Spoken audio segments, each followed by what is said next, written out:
Boa noite, Neuza. Boa noite a todos que estão chegando. Que a paz de Jesus esteja conosco. Muito bom estar com vocês mais essa noite. Nós vamos iniciar com uma prece do livro A Luz da Oração, psicografia de Francisco Cândido Xavier, intitulada A Oração da Serva Cristã, pelo Espírito de Agar. Pai de infinita bondade, sustenta no coração no caminho que nos assinalaste. Infunde-nos o desejo de ajudar aqueles que nos cercam, dando-lhes das migalhas que possuímos para que a felicidade se multiplique entre nós. Dai-nos a força de lutar pela nossa própria regeneração nos círculos de trabalho em que fomos situados por teus sábios desígnios. Auxilia-nos a conter nossas próprias fraquezas, para que não venhamos a cair nas trevas, vitimados pela violência. Pai, não deixes que a alegria nos enfraqueça e nem permitas que a dor nos sufoque. Ensina-nos a reconhecer tua bondade em todos os acontecimentos e em todas as coisas. Nos dias de aflição, faz-nos contemplar tua luz através de nossas lágrimas. E nas horas de reconforto, auxilia-nos a estender tuas mãos com os nossos semelhantes. Dai-nos conformação no sofrimento, paciência no trabalho e socorro nas tarefas difíceis. Concede-nos, sobretudo, a graça de compreender a tua vontade, seja como for, onde estivermos, a fim de que saibamos servir em teu nome e para que sejamos filhos do teu infinito amor. Assim seja. Senhor Deus, gratidão por aqui estarmos reunidos em sentimentos, em pensamentos, e que a nossa prece, Senhor, unidas a tantas outras, possa fazer um halo de proteção, de paz, amor e esperanças na nossa casa, que é o planeta terrestre, fortalecendo-nos, Senhor, a nossa fé, para que possamos, Senhor, dar seguimentos às nossas tarefas de acordo com os teus desígnios. Gratidão por aqui estarmos, gratidão pela doutrina espírita, gratidão pela vida. Que a tua paz continue entre nós. Muito obrigada. Boa noite a todos, boa noite a Soninha, a Leida, a Márcia, a Marilene, a Silva e ao pessoal que vai chegando aí aos pouquinhos. A nossa conversa dessa noite é que nós vamos falar sobre a causa primária de todas as coisas. Portanto, a nossa conversa dessa noite, nós conversaremos um pouquinho sobre Deus. E a nossa conversa já vai começar essa noite com uma reflexão. Por que falar de Deus? Né? Dentre muitas coisas, uma delas é porque Deus é a causa primária de todas as coisas. Deus é o Criador, portanto, de tudo que nós conhecemos e até daquilo que nós desconhecemos. Mas, acima de tudo, Deus é o nosso Pai. E também Deus faz parte do resumo ou das bases ou dos postulados da doutrina dos Espíritos, que nós sabemos que as bases da doutrina dos Espíritos, ela compreende a crença num Deus único, a crença de que nós somos espíritos imortais, a crença de que nós, como espíritos imortais, mesmo não estando encarnados, nós podemos nos comunicar. Nós também sabemos que uma das bases dos postulados da doutrina dos Espíritos é a reencarnação ou a pluralidade das existências, também a pluralidade dos mundos habitados, e todas essas bases da doutrina dos Espíritos, ela repousa numa base fundamental, que é a moral do Cristo, que é essa que dirige e permeia, ou que deveria dirigir e permear toda a nossa existência, todos os nossos pensamentos. É para lá que nós deveríamos estar voltados, e é essa base moralizadora que deveria fazer parte dos nossos pensamentos e do nosso comportamento dentro da sociedade. Então, falar de Deus é falar de algo muito importante na nossa existência. É falar do nosso Pai, o nosso Criador, aquele que nos mantém, aquele que nos criou. E é também uma oportunidade de agradecermos a Ele por nós podermos estarmos aqui. Bem, para a gente falar de Deus, a gente precisa remontar um pouco a evolução do pensamento religioso e compreender que lá nos primórdios, o nosso entendimento, a nossa crença em Deus era bem diferente do que nós hoje sentimos e entendemos do nosso Criador. Inicialmente, nós vamos ver que o homem, ele era litólatra, ou seja, ele adorava as pedras porque via nas pedras um poder que estava sobrenatural, acima das suas possibilidades de compreensão. Via que a pedra poderia ajudá-lo a construir objetos, até mesmo a produzir calor, produzir fogo, produzir luz, né? E ele acreditava então que ali se encontrava, ali morava a divindade. Também um dia, depois de a gente ter superado essa fase de sermos litólatras, nós passamos a ser fitólatras, adoradores das matas, das florestas, porque nós achávamos, porque nós víamos a florestas, as plantas, com um poder que estava acima da nossa compreensão. Então, nós julgávamos que ali, então, habitava a divindade. Ali habitava o nosso Deus, o nosso Pai, o nosso Criador. Mas uma vez isso foi superado, a gente foi compreendendo melhor as leis de Deus, as coisas que nos cercavam, porque o desenvolvimento da inteligência, ele foi se fazendo em nós, e aí a gente foi compreendendo melhor as coisas que estavam ao nosso redor. Aí nós nos fizemos zoólatras, ou seja, adoradores de animais, porque nós não tínhamos ainda nenhum domínio, nenhuma compreensão do reino animal, e nós víamos nessas criaturas um poder que estava acima de nós. E nós acreditamos então, nós passamos a acreditar naquele momento que Deus habitava ali. Bom, passou também essa fase, nós também amadurecemos e tivemos uma compreensão mais dilatada de toda a natureza. E aí então nasceu no pensamento religioso aquilo que nós intitulamos de mitologia, que era a criação, a atribuição da divindade dividida em diversos personagens, em diversos deuses. Porque nós não compreenderíamos como Deus, um ser único, poderia administrar tudo, dar conta de tudo, de criar tudo e de administrar tudo. Até porque nós não dávamos, nós precisávamos nos dividir em sociedades, nos dividirmos em talentos, em posições, em conhecimentos. Então nós acreditávamos que ali, então, naqueles vários deuses que nós criamos, ali de alguma forma se encontrava a presença e o poder da divindade. Mas também o tempo foi passando e a gente, como espírito imortal que nós somos, através das múltiplas existências que são as reencarnações, nós fomos criando maturidade, desenvolvimento intelectual, maturidade emocional, maturidade espiritual, até que então, em dado momento, nós passamos a acreditar num Deus único, porém, num Deus ainda antropomórfico, ou seja, um Deus à imagem e semelhança dos homens.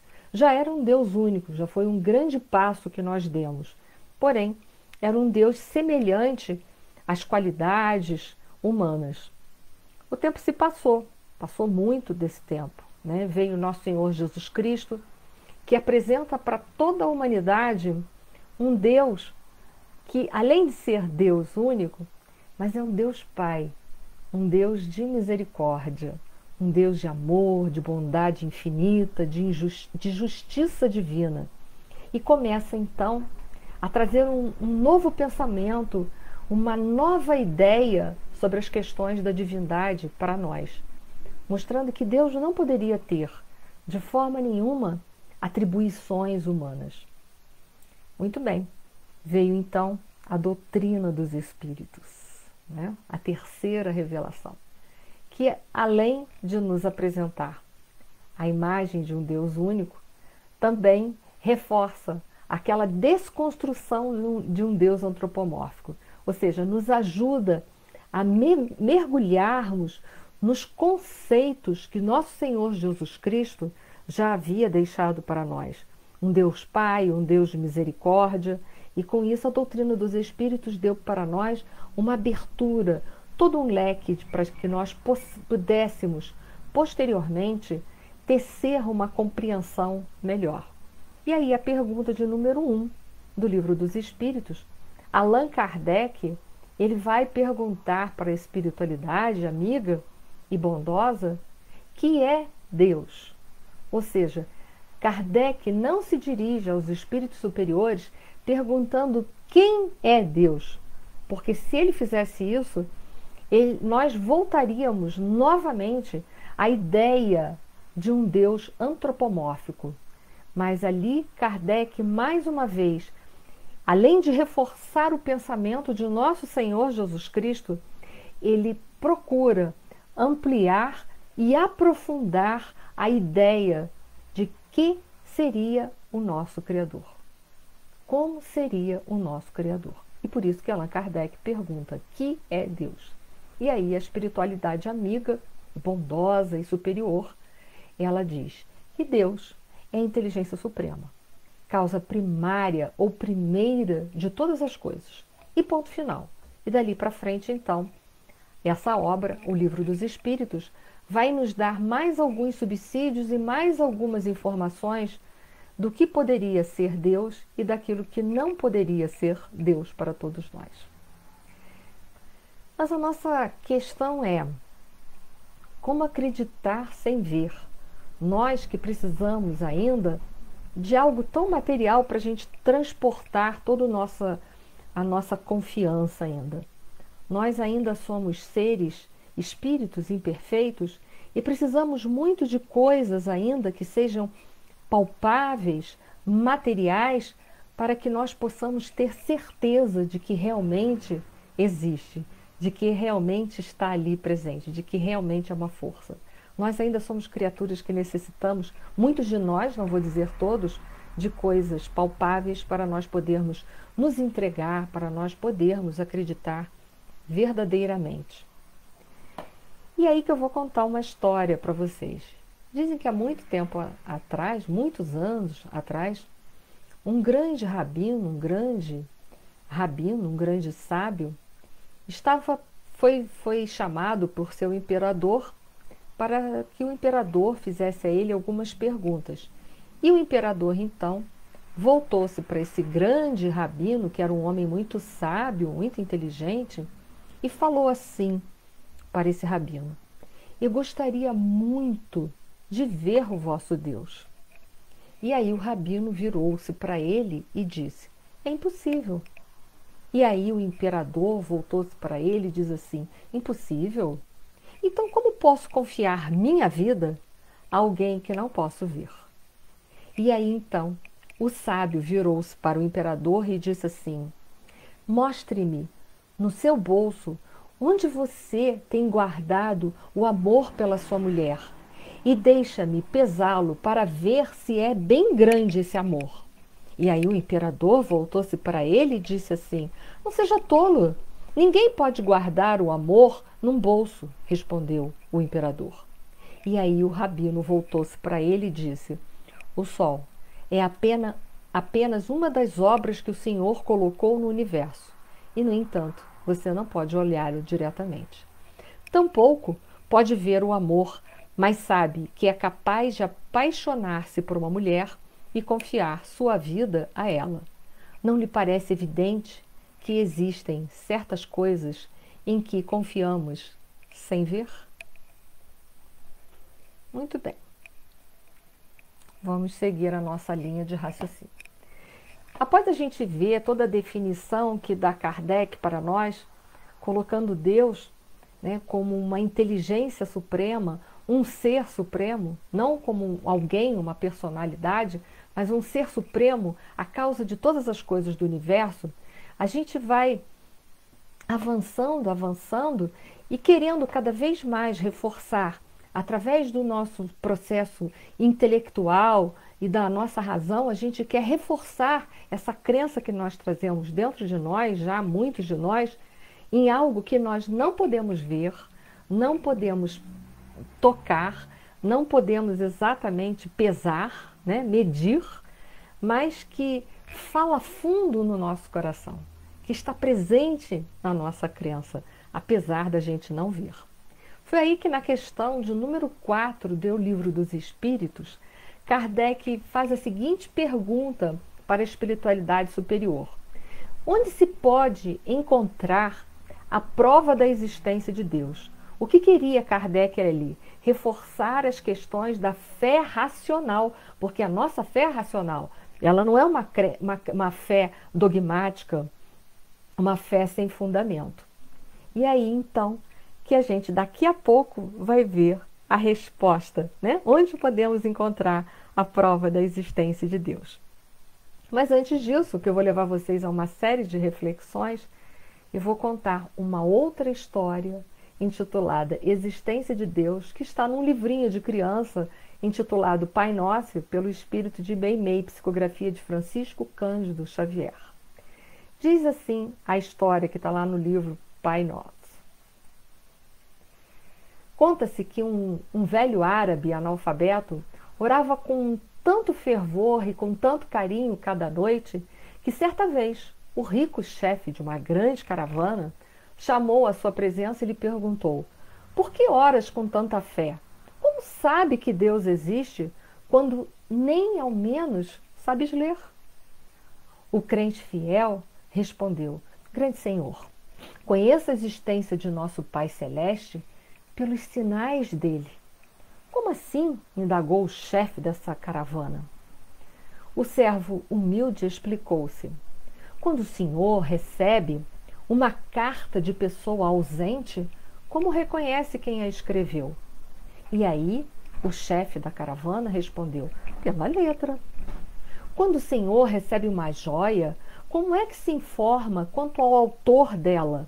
E aí o chefe respondeu: pela marca do ourives. O empregado sorriu e acrescentou: quando houve passo de animais ao redor da tenda, como sabe depois se foi de um carneiro, de um cavalo ou de um boi? E aí o chefe respondeu: pelos rastros. Então o velho crente convidou-o para fora da barraca e, mostrando-lhe o céu onde a lua brilhava, cercada por uma multidão de estrelas, exclamou respeitoso: Senhor, aqueles sinais lá em cima não podem ser dos homens. Neste momento, o orgulhoso caravaneiro, de olhos lacrimosos, ajoelhou-se na areia e começou a orar. Então a resposta dada por Kardec é: num axioma que aplicais às vossas ciências, não há efeito sem causa. Procurai a causa de tudo o que não é obra do homem, e a vossa razão responderá. Então, para nós termos certeza de que Deus existe, basta nós olharmos para tudo que está ao nosso redor, tudo que não foi obra do homem. A razão há de nos responder que uma causa inteligente, né, um efeito inteligente, há de ter uma causa inteligente. Então, se não foi o homem que criou, só pode ser uma força superior ao homem. E essa força superior nós a chamamos de Deus. Deus, nosso Pai, Criador de todas as coisas.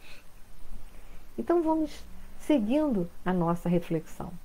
Nós sabemos que, olhando para tudo que está ao nosso redor, nós temos a certeza total de que Deus existe e que Deus é que construiu toda essa maravilha que se encontra ao nosso redor, nos dando todas essas possibilidades que nós temos. Mas a reflexão é: onde está Deus? Onde está Deus? Mas onde está Deus na nossa vida? Aonde está Deus na nossa vida?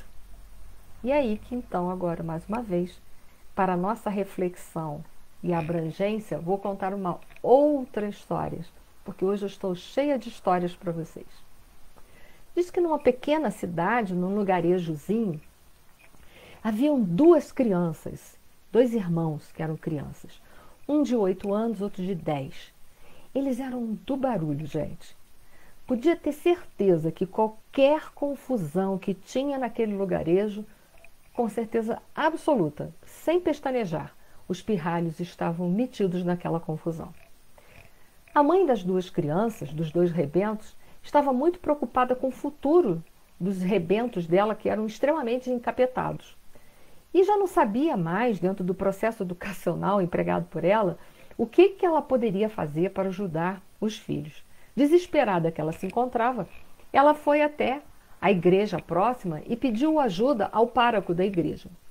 O sacerdote, que era um homem zarrão de quase 2 metros de altura, um paredão, um homem forte, um homem decidido, recomendou que levasse os rebentos até a sua igreja, mas que levasse os rebentos separadamente, um de cada vez, primeiramente que levasse o mais novo. E assim então a mãe fez, levou o mais novo lá. Chegando lá, a criança mais nova, de 8 anos, foi conduzida até a sacristia e sentou numa cadeira.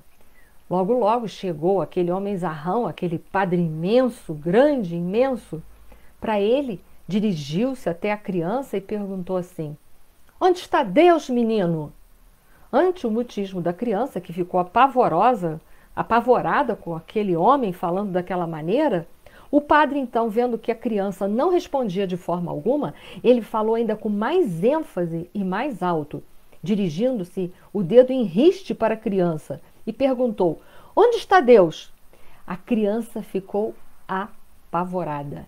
Começou a gritar e, apavorada, saiu pela sacristia fora, correu, até chegar em casa. Chegando em casa, ela entrou direto e se escondeu dentro de um armário. O irmão mais velho viu que o seu irmão havia entrado dentro de casa correndo, apavorado, pálido, transtornado. E correu para dentro do quarto, onde o irmão estava escondido dentro do armário, e vendo o irmão pálido, completamente agitado, quase a desfalecer, perguntou: "O que está acontecendo? O que está acontecendo com você?" E aí o menino, ainda quase sem fôlego, a custo, virou para o irmão mais velho e falou assim: "Cara, nós estamos numa enrascada. Desta vez nós estamos encrencados mesmo, sem saída, porque olha, Deus sumiu e o padre está achando que isso é arte nossa." Muito bem. A história, que é muito engraçada, né? Ela nos leva a uma reflexão que é muito profunda. Aonde está Deus na nossa vida? Onde? Onde está Deus na nossa vida? Porque muitas vezes a gente vai caminhando pela nossa própria vida, assim como essas duas crianças, sendo encapetados, rebeldes, brincalhões. E aí a gente tem que hoje voltar para dentro do nosso mundo interno e perguntar: aonde está Deus na minha vida? E para a gente fazer essa jornada de reflexão, para nós começarmos o nosso processo de reflexão nessa noite, eu vou me utilizar da pergunta de número 13 do Livro dos Espíritos, intitulada, né, o Livro dos Espíritos, a questão número 13, onde vai estar descrito os atributos de Deus. E aí nós vamos conversar um pouco sobre esses atributos da divindade, tecendo algumas reflexões para nós podermos descobrir onde está Deus na nossa vida. E se Deus está na nossa vida ou se não está, será que nós podemos colocá-la dentro de nós? Já estamos aptos a colocarmos Deus dentro de nós? Então nós vamos nos utilizar dos atributos da divindade, que está na questão de número 13 do Livro dos Espíritos, para nós fazermos algumas reflexões e vermos onde está Deus na nossa vida. Bom, a questão de número 13 do Livro dos Espíritos, Kardec enumera vários atributos da divindade.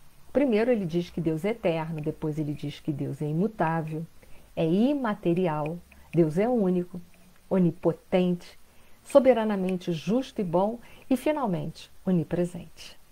E aí agora a gente vai viajar dentro desses atributos, buscando alguns tipos de reflexão. Não vou dar nada pronto para nenhum de vocês, mas nós vamos buscar reflexões, tentando descobrir onde está Deus na nossa vida. E se não está, como vamos poder colocá-lo? O primeiro atributo da divindade é a eternidade. E é muito interessante porque Deus não teve início, não tem fim. Nós tivemos início, mas não teremos fim. Nunca deixaremos de existir. Muito interessante isso. Esse é o conceito da doutrina dos espíritos, né? E nós vamos ver que quando a gente começa a refletir sobre a eternidade, as coisas que nunca deixarão de existir, nós começamos a ver que no mundo, na dimensão em que nós moramos, em que nós estamos estagiando para desenvolver não só a nossa inteligência, mas também o nosso potencial moral, nosso potencial espiritual, já que somos espíritos em realidade, nós vamos vendo que nessa dimensão aqui que nós nos encontramos, é uma dimensão temporal. Aqui tudo tem princípio, meio e tem fim, né? Aqui tudo tem princípio, tem meio e tem fim. Então a gente já vai vendo que nessa dimensão que nós moramos, aqui nós lidamos com as questões da temporalidade, das coisas que têm princípio, meio e fim, e das questões atemporais, que são questões que sobrevivem, que são permanentes. Elas vivem apesar da temporalidade, né? Elas sobrevivem, vivem e sobrevivem apesar da temporalidade. A temporalidade não pode sufocar ou fazer com que a atemporalidade deixe de existir. Porém, a atemporalidade não precisa da temporalidade para existir. É bastante interessante. Vivemos imersos nesse mundo material e temos dentro desse mundo material, dessa representação material, nós temos valores que são norteados pela temporalidade e valores que são norteados pela atemporalidade. Em resumo, nós poderíamos comparar que aqui na nossa dimensão material, nós vivemos, né, questões de valores materiais e valores espirituais. Os valores materiais, a gente sabe que são aqueles que nosso Senhor Jesus Cristo intitulou como os valores que a traça e o ferrugem corrompem. Ou seja, a traça e o ferrugem leva daqui para lá, né? A traça vai roer aos valores, o material biológico, né? E o ferrugem, né, que vai corromper os metais, aquilo que é mais endurecido, a matéria embrutecida, mostrando para a gente que aqui mesmo aquilo que parece tão endurecido, que parece que é eterno, também sofre desgaste, mostrando para a gente que toda dimensão material, ela é uma dimensão temporal, ela tem um princípio, um meio e fim. Dentro desses conceitos, nós sabemos que a nossa sociedade vive valores que são extremamente materialistas, como, por exemplo, pensamentos autoafirmativos, ou seja, centrados no ego, nos interesses das próprias pessoas, em detrimento, em contrapartida, de valores que são integrativos, ou seja, são valores espirituais, são valores que levam em consideração a coletividade humana. Olha que interessante, né? Então, dentro da nossa dimensão material, nós vamos ter uma corrente de pensamentos e de valores que estão centrados no individualismo, no próprio homem, nos seus interesses pessoais, ou seja, que é intitulado pela ciência de pensamentos ou valores autoafirmativos, centrado no ego, na pessoa. E nós temos valores integrativos, muito disseminados e propagados e explicados pelas religiões, que são os valores integrativos. E justamente hoje, dentro da nossa sociedade, do mundo que nós estamos vivendo, nós estamos, por exemplo, passando uma pandemia e nós estamos, muitos daqueles que estão refletindo, nós estamos chocados com esse momento, né? Porque há muitas e muitas pessoas totalmente voltados para quê? Para o individualismo, para o pensamento, para os interesses de si, tão somente de si mesmos, em detrimento a toda uma coletividade. Nós mesmos podemos ver que muitos dos nossos governantes aqui na Terra, no Brasil principalmente, eles estão muito interessados neles mesmos, mas eles não estão interessados na população, na humanidade terrestre, na humanidade do Brasil. Não estão preocupados com nós, mas sim interessados no que eles vão poder tirar, no que eles vão poder fazer para se manter dentro do poder que eles almejam tanto para eles mesmos. Então, dentro dessa dimensão que a gente vivencia, nós vamos ver outros valores materiais como a competição. Nós vivemos num mundo em que há uma forte tendência das criaturas a viverem dentro de um sistema de competição. Mas em detrimento, em contrapartida, nós vamos verificar que os valores espirituais, eles nos chamam para as questões da cooperação, ou seja, largar a competição, trocá-la e transmutá-la por cooperação. E nós precisamos, portanto, viver dentro de uma sociedade, termos como princípios não mais competir, porque na competição eu enxergo o irmão, o outro, como um perigo, uma ameaça aos meus interesses. Já nos valores de cooperação, o outro é meu irmão. Eu não sei isso, mas ele une as forças comigo e nós podemos cooperar, nós podemos somar forças. Nós não precisamos competir dentro do outro, uns com os outros. Mas dentro da sociedade vigente, a gente ainda vê que a competição ainda são valores que predominam na humanidade. Dentro de valores morais, materiais ainda, nós vamos ver que dentro de um sistema material ainda se preza muito pela quantidade e não pela qualidade. E é o que nós sofremos muitas vezes, porque temos quantidade de coisas, mas não temos qualidade das coisas. Poderíamos dar 1000 exemplos, mais um, por exemplo, tão somente. Hoje nós temos muitos profissionais de diversas áreas. Aliás, nós temos muito mais gente que está se formando do que emprego propriamente disso. Temos uma quantidade imensa, mas não significa qualidade, porque nós sabemos que o nosso ensino, principalmente no Brasil, ele está corrompido. Então temos quantidade, mas nem sempre temos qualidade. E às vezes nós enchemos os nossos olhos pelas quantidades em detrimento de qualidade. Às vezes num agrupamento de pessoas, há poucas pessoas, dentro de uma casa espírita, poucos frequentadores, mas os trabalhos têm uma alta qualidade. Às vezes temos uma casa cheia de pessoas, mas não temos qualidade de trabalho. Por quê? Só temos frequentadores, por exemplo, mas não temos trabalhadores, não temos pessoas qualificadas, preparadas para poderem trabalhar nas frentes espíritas, né? Trabalharem dentro dos serviços espíritas. Isso é uma coisa que a gente precisa refletir, né? E muito. Nós vemos hoje um mundo ainda com valores materiais como a dominação, né? A submissão. E por isso que no mundo ainda existe a escravidão, ainda existem as discrepâncias sociais, na qual nós deveríamos estar transmutando essa dominação em parceria. Vamos trabalhar em parceria. O bem para todos é muito mais interessante do que o bem da individualidade, tão somente, né? E aí a gente vai pensando sobre essas questões, sobre a competição na sociedade, sobre o materialismo que graça dentro da sociedade. A busca desenfreada do homem ainda, desse espírito imperfeito que está aqui ainda, caminhando, reencarnado na Terra, ele buscando ainda tanto esses valores que são temporais, valores de poderes, valores amoedados.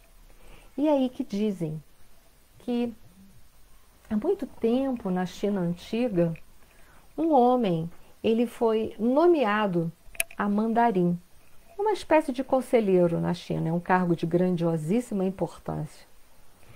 O homem ficou envaidecido com a nova posição e pensou assim, bom, agora que eu sou mandarim, eu vou mandar confeccionar uma bela roupa de mandarim.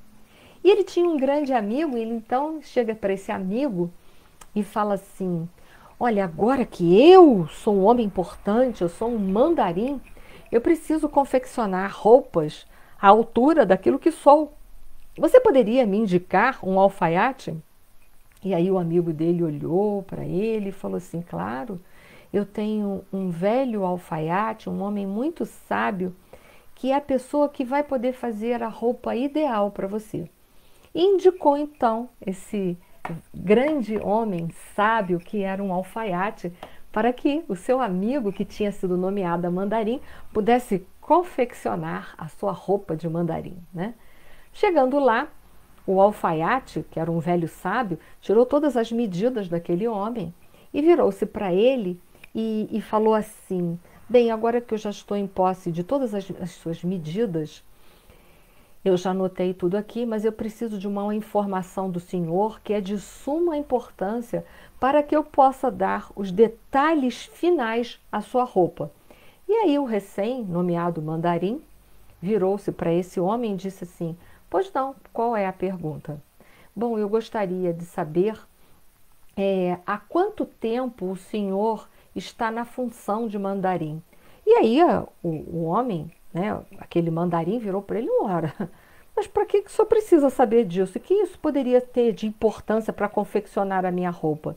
E aí o alfaiate virou-se para o mandarim e disse, bom, senhor, se o senhor é um mandarim recém-nomeado, geralmente os mandarins recém-nomeados, eles ficam tão deslumbrados com o cargo que eles andam com o nariz empinado e a cabeça levantada. Nesse caso, então, eu preciso confeccionar a túnica, a parte da frente maior do que a parte de trás. Porém, se a pessoa que foi nomeada mandarim já está nesse cargo há alguns anos, ele está tão ocupado com os trabalhos, com os transtornos advindo das experiências e das responsabilidades do trabalho, que ele se torna uma pessoa mais sensata e olha tão somente para diante, para ver a direção que ele precisa tomar, as decisões que ele precisa tomar. Então, neste caso, eu confecciono a túnica de igual tamanho da parte da frente e da parte de trás. Porém, se a pessoa que está no cargo de mandarim já está há muitos e muitos anos dentro desse cargo, ele já sente todo o peso da responsabilidade, de todas as tarefas, do cansaço, dos dias exaustivos de trabalho, e como ele já se encontra, portanto, com mais humildade, ele se encontra com o corpo mais curvado pelo peso exaustivo das responsabilidades que ele carrega. Então, neste caso, eu preciso confeccionar a parte de trás maior do que a da frente. E aí o recém-nomeado mandarim sai de lá pensativo e refletindo sobre as responsabilidades que ele iria ter que assumir dali para frente. Vivemos num mundo material, temporal, e nós nos iludimos muito com tudo que temos aqui. Queremos poder, queremos fortuna, mas não queremos a responsabilidade que o poder, a fortuna e essa transitoriedade da vida nos oferece. Queremos vir aqui só de passagem. Mas diz também os atributos da divindade, que Deus é imutável. Então Deus não muda, não. Então, se Deus não muda, nós vamos lidar com as questões transitórias, com as questões permanentes, e aí nós vamos lidar também com as questões do nosso consumismo, que tem sido um grande problema para toda a humanidade terrestre. O homem quer encontrar no consumo das coisas, quer encontrar lá tudo aquilo que está lhe faltando por dentro. Mas como as coisas de fora não podem alimentar as de dentro, ele compra e compra sem pensar que os seus excessos de hoje vão representar futuramente a sua escassez. Ou, invertendo as questões, a escassez que eu vivo hoje representa os excessos que eu cometi outrora nas outras vidas. Então, o homem espiritual, ele precisa compreender esses valores. Dentro desse mesmo conceito, aproveitando um atributo da divindade, como a gente está falando da imutabilidade, uma outra questão que nós poderíamos refletir aqui é sobre as nossas verdades, pelas quais nós temos brigado tanto, alimentados tantos conflitos uns para com os outros. E falando nas nossas verdades, eu vou contar uma outra história para vocês. Muito bem. Dizem que já era umas 8 horas da noite, numa avenida muito movimentada de uma grande metrópole. Um casal estava atrasadíssimo para um jantar na casa de uns amigos. Como o endereço dos amigos tinham mudado, o endereço era novo. E assim eles não tinham muita certeza sobre o caminho que eles deveriam tomar para chegar o mais rapidamente possível naquele lugar, para não ser... Eles já estavam tão atrasados para o jantar que eles tinham que pegar a rota mais rápida. Muito bem, o homem estava dirigindo e em dado momento eles chegam numa bifurcação. E aí o homem fica com uma certa dúvida se ele deve virar à esquerda ou se ele deve virar à direita. E aí ele vira para a esposa e fala, e a esposa diz assim para ele, meu bem, você precisa virar à esquerda. Ele diz, não, eu tenho quase que certeza que é à direita. E aí ela disse, meu bem, é à esquerda, eu tenho certeza. Ele, não, eu tenho certeza absoluta que é à esquerda. E já falou com aquele ar de agressividade. Ela percebendo que além de atrasados, eles iam acabar ficando muito mal-humorados, iam acabar brigando entre si, ela deixou então que ele decidisse. E ele virou então à direita. Quando ele vira à direita, ele percebe perfeitamente que ele tinha tomado o caminho errado e que eles teriam que dar uma volta imensa para retornar ao ponto de partida e novamente poderem tomar aquela avenida e virar para a esquerda. Ele observando tudo que já estavam tão atrasados, ele virou-se para a esposa e falou assim, meu bem, por que você não insistiu um pouquinho mais comigo que não era a direita e sim a esquerda?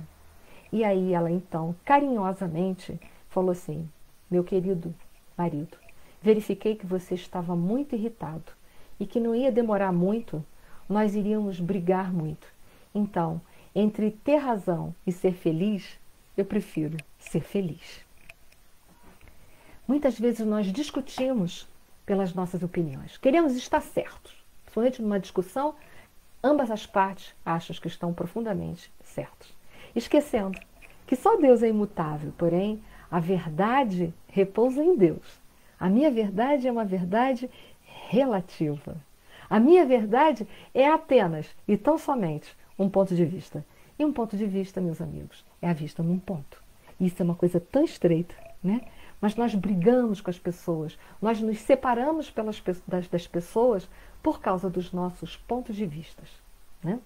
Ou muitas vezes pelas posses de bens efêmeros, porque esquecemos que nós estamos aqui na Terra e a nossa passagem aqui é muito curta para a gente brigar e discutir por coisas que a traça e o ferrugem corrompem. Dizem que numa cidade do Cairo, ela estava sendo visitada por um grande rabino, que era um homem muito sábio. E um turista ficou surpreso ao ter a notícia de que aquela cidade onde ele estava, o turista, que era o Cairo, aquele rabino estaria visitando aquela cidade. E ele então, falou, eu vou aproveitar que eu estou aqui de passagem nessa cidade e vou visitar esse grande homem sábio. E aí então, ele chegou lá no lugar onde o sábio estava e ele ficou surpreso quando ele entrou no quarto onde se encontrava o sábio. Porque no quarto desse sábio tinha simplesmente, um pouco de livros, uma única peça, que era uma cadeira e uma pequena mesa, né? E ele ficou olhando, olhou, e ele não se conteve, ele virou para o sábio, né, para o rabi, e perguntou, onde estão os seus móveis? E aí, então, o rabino virou, né, falou assim, virou-se para ele e diz assim, e aonde estão os seus? Aí o turista falou assim, os meus móveis? Não, eu estou aqui só de passagem. E aí o rabino disse, eu também estou aqui só de passagem, né? Estamos de passagem pelo planeta Terra. Por que nós temos que brigar tanto? Brigar por ideologias, brigar por posses? Entendamos, gente, entendamos. Não vale a pena lutar por aquilo que não tem vida longa, né? E vamos seguir pelos atributos da divindade. Vou levando vocês a um processo de reflexão. Não vou fechar os processos dentro de vocês. Deus é único. mas nós, né? Deus é único e nós já descobrimos que Deus é único e perfeito. Nós somos perfectíveis, nós somos perfectíveis. Portanto, todo o mal que habita em torno ainda de nós, no nosso planeta, há de ter uma causa. E essa causa não é de Deus, com toda certeza, né? Quem é essa causa? De quem é? De quem é? Onde está a causa do mal que habita ainda dentro do nosso planeta? Já que Deus é único e Ele é misericordioso, Ele é bom, Ele é amoroso, não vem dele o mal, né? Quem é o autor do mal que habita ao nosso redor? E é claro que a gente já tem a resposta, porque se não é Deus, só sobrou a nós, né? Somos nós os autores de todo o mal que habita ainda no nosso planeta. Porém, nós temos que ter em mente uma reflexão. Eu só tenho que temer a um único mal, aquele que habita dentro de mim. E é esse também o único mal que eu posso aplacar, que eu posso transmutar, é o único mal que eu posso dar conta, é o único mal que eu posso transformar, é o único mal, em verdade, que eu posso combater, aquele que há dentro de mim. Mãos à obra. Deus é onipotente, olha, o nosso Deus é onipotente. Nós não somos onipotentes. E por não sermos onipotentes, nós passamos por uma série de dificuldades. Ora passamos por provas, ora passamos por expiações, provas para nos promover, expiações para nos quitarmos e ao mesmo tempo nos promover. E às vezes, em meio a todas essas provações que nós vivenciamos, nós ainda, apesar de crer num Deus único, soberanamente justo, bom, misericordioso, às vezes a nossa fé, ela vacila, ela fica muito estremecida diante das provas, diante das lutas, das dificuldades, dos sofrimentos que nós passamos, né? Mas diz lá que um homem, né, um homem religioso, um divulgador das coisas divinas, ele andava de aldeia em aldeia, de cidade em cidade, levando a palavra de Deus em todos os lugares, todos os lugares. Esse velho instrutor, esse homem que levava a palavra de Deus em todos os pontos da terra, certa vez, caminhando distâncias imensas, ele reparou, numa determinada localidade onde ele estava caminhando, que ele estava muito só em plena natureza.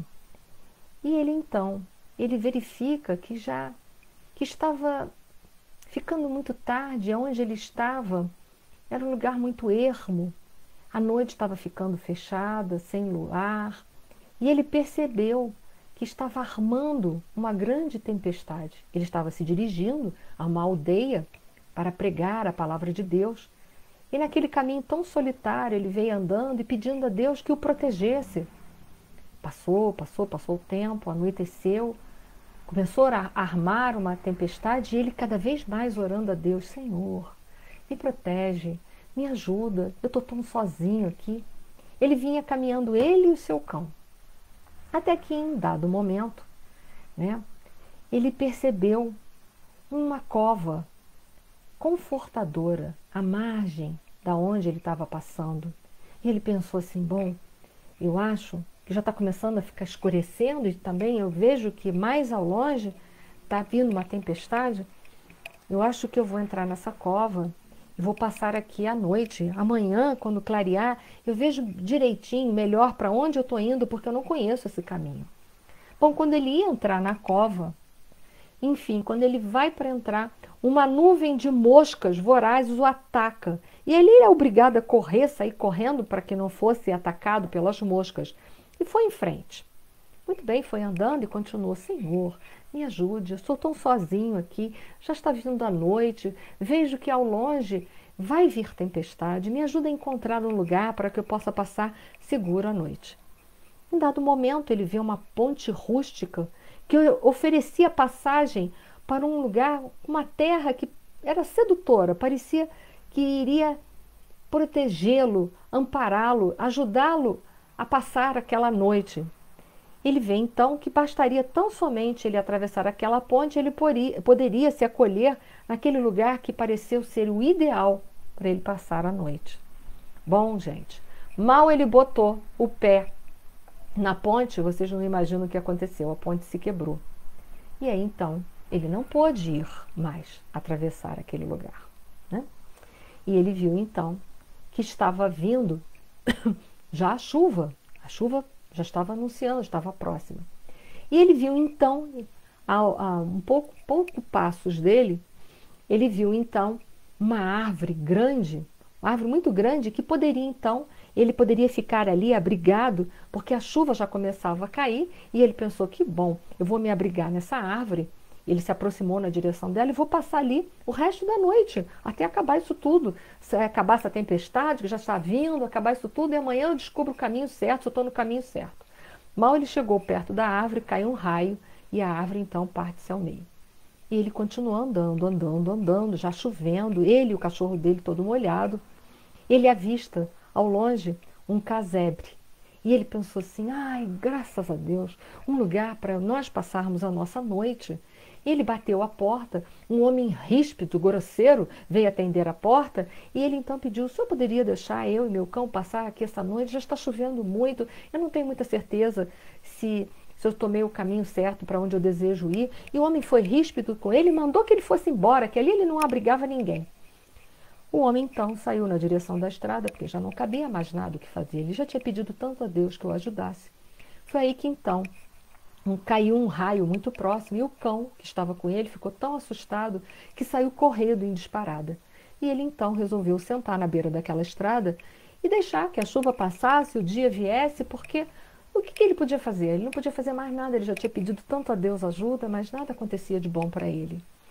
Em altas horas da noite, então, aquele homem sentado à beira da estrada ali, molhado, ensopado de tanta chuva, perdido, sem saber se estava no caminho certo ou errado, totalmente ali, sentido sozinho, entristecido, ele escuta um barulho e gritos. Escuta muito barulhos e gritos. Parecia que vinha daquela casebre, ele não tinha certeza, né? Porque a chuva, ela distorce o som. Bom, ele escutou barulho forte e gritos, mas, enfim, ele pensou, amanhã de manhã eu vejo do que se trata, eu agora não posso fazer nada. Amanheceu o dia. E aí ele resolveu voltar até aquela cabana, porque ele tinha quase certeza que o barulho havia vindo da cabana. E aí ele ficou sabendo, quando ele se aproximou daquela cabana, que uma quadrilha de ladrões haviam roubado aquela cabana e havia assassinado o morador daquela cabana. E aí ele então lembrou que se ele tivesse ali passado a noite, ele também, àquela hora, estaria morto. E aí, rapidamente, ele lembrou da prece dele. Naquele instante, ele achou que até aquele momento o pai havia abandonado ele. E ele pensou, nossa, eu vou refazer o caminho, porque ele também descobriu que estava no caminho errado. Ao passar pela árvore que havia sido destruída pelo raio, ele ficou sabendo pelas pessoas que moravam ali perto, que ali era um local onde muitos lobos passavam a noite ali. E aí ele pensou, nossa, se eu tivesse me abrigado ali a noite toda, eu a essa hora já tinha sido devorado pelos lobos. E ele continuou caminhando. E ele então passou por aquela ponte que ia dar num lugar que parecia muito reconfortante para ele passar a noite. E ele ficou sabendo que depois daquela ponte havia um pântano muito traiçoeiro em que muitas pessoas ali, quando passavam, eram atoladas e morriam. E ele pensou, meu Deus, se a ponte não tivesse quebrado, eu teria também tido o mesmo fim. E finalmente, então, quando ele passa por aquela cova que ele pensou em passar a noite, ele ficou sabendo que ali era um ninho de perigosas serpentes. E que se ele não tivesse sido atacado pelas moscas, naquela hora ele já estaria morto. Foi aí então que ele se ajoelhou e agradeceu a Deus. É assim a nossa vida. Nós sabemos do nosso Pai, sentimos a presença dentro dele, sabemos que ele é eternamente bom, misericordioso e é justo. Mas nós nos esquecemos que Deus, ele zela por todos nós. Existe a providência divina, que o nosso Pai é único, poderoso, onipotente, onipresente, onisciente. Não há problemas para Deus que Deus não tenha solução. E, no entanto, nós ainda duvidamos da divindade. Bom, meus amigos, Deus é soberanamente justo e bom, e também nós precisamos desenvolver esse potencial dentro de nós. Deus é onipresente. Deus, portanto, está em todos os lugares. Deus está dentro e está fora de mim. Não é verdade? Deus está em todos os lugares. Mas Deus, Ele só habita aonde nós permitimos Ele entrar. E a nossa pergunta é: onde está Deus na nossa vida? Será que nós abrimos a nossa porta do mundo interior para permitirmos que Deus habite dentro de nós? Que saia através de nós, pelas nossas atitudes, pelos nossos pensamentos, pelas nossas palavras, pelas nossas obras? Onde está Deus na nossa vida? Uma boa noite para todos vocês. Deixo muitas reflexões para vocês pensarem, muitas historinhas, porque agora é hora da gente pensar mais do que nunca onde está Deus na nossa vida. Sem esquecer que Deus, Ele só habita onde nós permitirmos que Ele entre. Muito obrigada a todos. Vamos fazer a nossa prece final, rogando ao nosso Pai de infinito amor, infinita bondade, onipresente, que habita dentro de nós se nós permitirmos, que habita fora de nós se nós tivermos olhos de ver e ouvidos para ouvir. Esse Pai está em todos os lugares. Que nós possamos permitir, nos contagiar pela sua vibração de amor, de justiça. Que possamos nós tentarmos, Senhor, viver os teus ensinamentos, as tuas leis, todos os dias, em todos os lugares, em todas as ocasiões. E que quando nós estivermos passando pelas provas e expiações, que nós não nos esqueçamos de que o Senhor é soberanamente justo e bom, é onipotente e tem a solução para todos os nossos problemas, para todas as nossas dores, para todas as nossas horas. Gratidão eterna. Muito obrigada a todos. Uma boa noite.